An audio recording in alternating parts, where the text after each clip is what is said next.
never dramatic for its own sake. On the morning of November 1st, 1755, Lisbon woke to church bells and clear skies.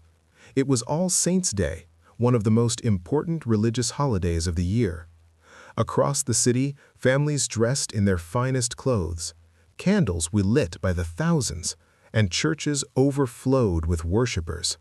No one sensed danger. There was no storm, no warning, no sign that within minutes one of the richest cities on earth would be reduced to rubble. At exactly 9:40 in the morning, the ground began to move. At first, it felt like a distant rumble, almost gentle. Then the shaking intensified. Buildings swayed, stone cracked, streets buckled. The earth roared as if something beneath Lisbon had snapped. This was not a tremor. It was one of the most powerful earthquakes ever recorded in Europe. For nearly 6 minutes, the city shook itself apart. Massive stone churches collapsed inward, crushing thousands who had gathered inside. Towers folded like paper, entire streets vanished under falling masonry. People screamed, prayed, ran, and disappeared beneath the debris. Those who survived the first collapse fled blindly through clouds of dust, bleeding and disoriented, believing the worst was over. They were wrong. Less than an hour later, the sea withdrew from the harbor. Ships tilted onto the exposed riverbed.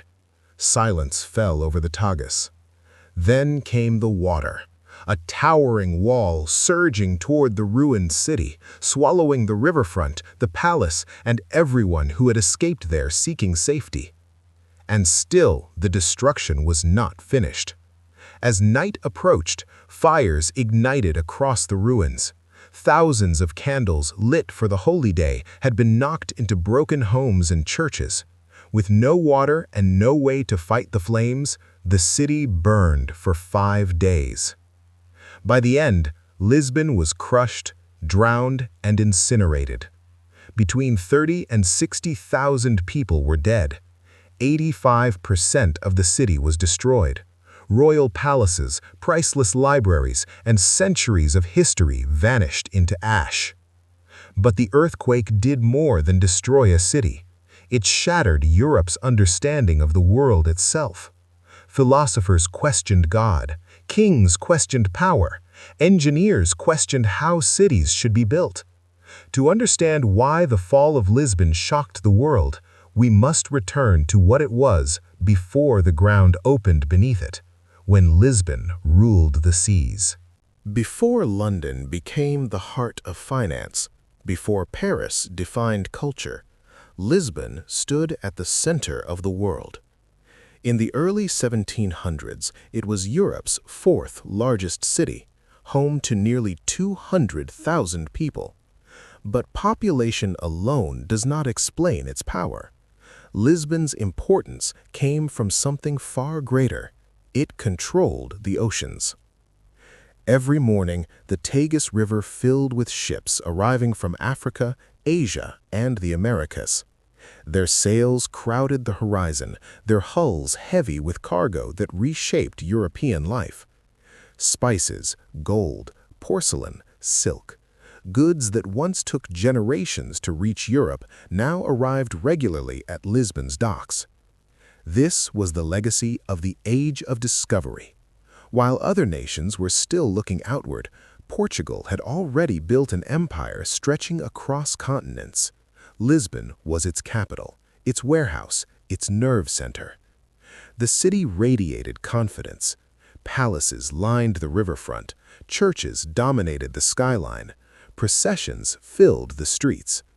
Gold from Brazil paved staircases and funded monuments. To visitors, Lisbon felt eternal, blessed by God, protected by the sea, and too wealthy to fail. Yet, beneath the surface, Lisbon was a contradiction. Its grandeur masked medieval foundations. Streets were narrow and twisted. Buildings leaned against each other for support. There was no modern sewage system. Waste flowed downhill into the river that sustained the city. The same harbor that made Lisbon rich also carried disease and decay. Still, no one questioned the city's future. Lisbon had survived wars, plagues, and fires. It had outlasted rivals. It had the church, the crown, and the oceans on its side.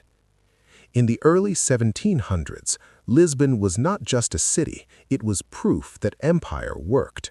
It was evidence that faith and power could coexist. It was a symbol of order in a chaotic world. That illusion would not survive the century. Lisbon did not become powerful by chance. Its wealth flowed through carefully controlled routes that historians now describe as the first truly global economic system. The first pillar was spice. Through ports like Goa and Malacca, Portugal controlled access to pepper, cinnamon, and cloves, commodities worth their weight in gold. These spices arrived in Lisbon before any other European city, then spread across the continent at enormous profit. The second pillar was China. Through Macau, Lisbon dominated the European trade in porcelain and silk. Chinese porcelain, known as white gold, was a symbol of status in every royal court. Lisbon was its gateway. The third pillar ran through Africa. Control of ports in Angola and Mozambique gave Portugal mastery over Atlantic trade winds and access to ivory, hardwoods, and gold. But the fourth pillar dwarfed them all: Brazil. After massive gold deposits were discovered in Minas Gerais in 1695, a flood of wealth crossed the Atlantic. Nearly 1,000 tons of gold and millions of diamonds poured into Lisbon over the following decades. No European city had ever seen anything like it. This wealth transformed Lisbon into a financial superpower. Kings borrowed from it. Empires depended on it. The city funded wars, monuments, and scientific advancement. It even built classified libraries of navigational maps, state secrets as valuable as weapons. Lisbon was no longer just a port. It was the engine driving Europe's expansion. Yet this prosperity came at a cost. Wealth concentrated power in the hands of the church and crown. Inequality deepened, and the city expanded faster than its foundations could handle. Lisbon was rich, but fragile. Never dramatic for its own sake. For all its gold, Lisbon was physically weak. Most of its buildings were tall, narrow, and poorly reinforced. Streets were cramped and winding, designed centuries earlier for foot traffic, not mass population. Water had to be carried by hand. Fire prevention was non-existent. Buildings shared walls, beams, and foundations. If one collapsed, others followed. The city's geography made matters worse. Built on hills near a seismic fault line, Lisbon was vulnerable to earthquakes. Small tremors were common, but ignored. No one imagined the ground itself could betray them. Lisbon looked powerful, it felt permanent, but it stood on borrowed time. Religion dominated Lisbon's daily life. Bells dictated time. Churches shaped neighborhoods.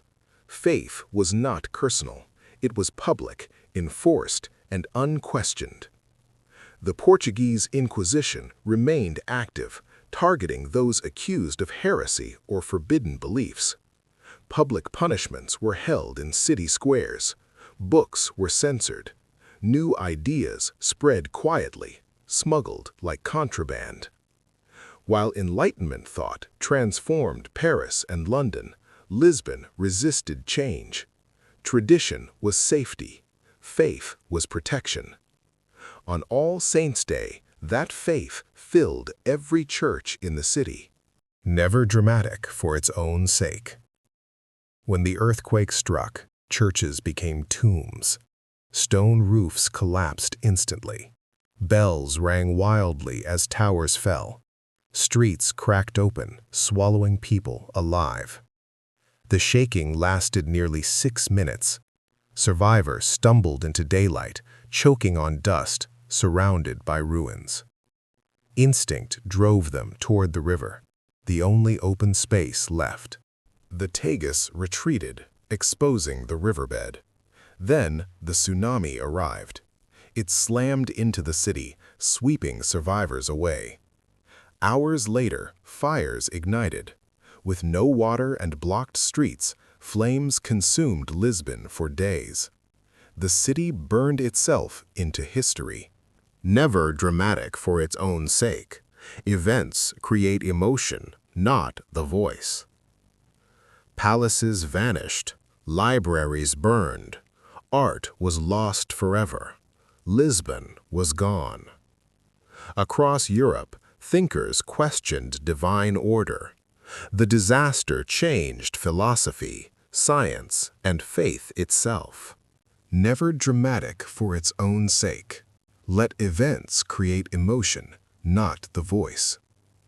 Under the Marquis of Pombal, Lisbon was rebuilt with reason.